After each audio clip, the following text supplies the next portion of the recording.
Hello friends, मैं शिखा simple और easy recipe power कारण शिखादा चेनेलটো सबस्क्राइब करिब लगते बेल आइकनটো बजाबले नापाहरिब।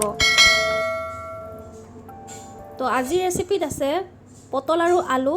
तो पटलটো आधाते काटि लोৱা হৈছে আৰু তাৰ পিছত ইয়াতে মাজেদি ফালি দিয়া হৈছে কাৰণ ভিতৰত যাতে তেলটো কমি যায়। আৰু আলু দুটা লৈছো, তাৰ পিছত ইয়াতে হালধি গুড়ি আৰু নিমখটো দি ভালদৰে সানি লৈছো আৰু সানি লোৱাৰ পিছত এতিয়া তেলত দি দিছো।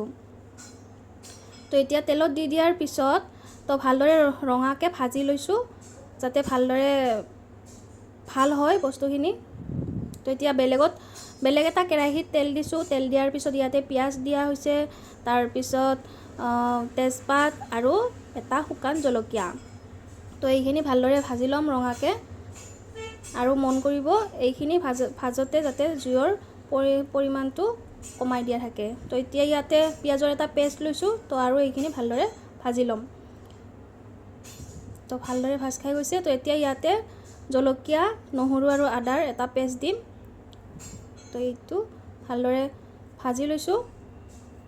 তো ইয়াতে এতিয়া মছলা ব্যৱহাৰ কৰিম, জিৰা, হালধি গুড়ি, নিমখ আৰু ৰেড চিলি। তো আপোনালোকে বেলেগ মছলা ব্যৱহাৰ কৰিব পাৰিব, কিন্তু মই এইখিনি কৰিছো। তো এইখিনি ভাজি লোৱাৰ পিছত এতিয়া ইয়াতে দি দিম ফ্ৰেছ ক্ৰীম। তো ফ্ৰেছ ক্ৰীম 3 চামুচ লৈছো।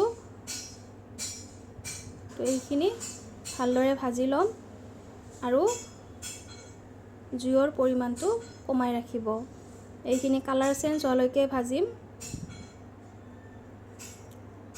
তো এতিয়া কালাৰ চেঞ্জ হৈ গৈছে, ধুনীয়া কালাৰ চেঞ্জ হৈছে। তো এতিয়া ইয়াতে দিম বিলাহীৰ পেষ্টটো। তো এটা বিলাহী লৈছো, তো বিলাহীৰ পেষ্টটো ইয়াতে দি দিছো। তো ভালদৰে এইটো ভাজি লৈছো। তো ধুনীয়াকৈ উতল আহিছে। তো এতিয়া ইয়াতে আলু আৰু পটলখিনি দি দিম। তো এতিয়া আলু আৰু পটলখিনি দি দিয়াৰ পিছত 3 মিনিটমান ভালদৰে ভাজি ল'ব।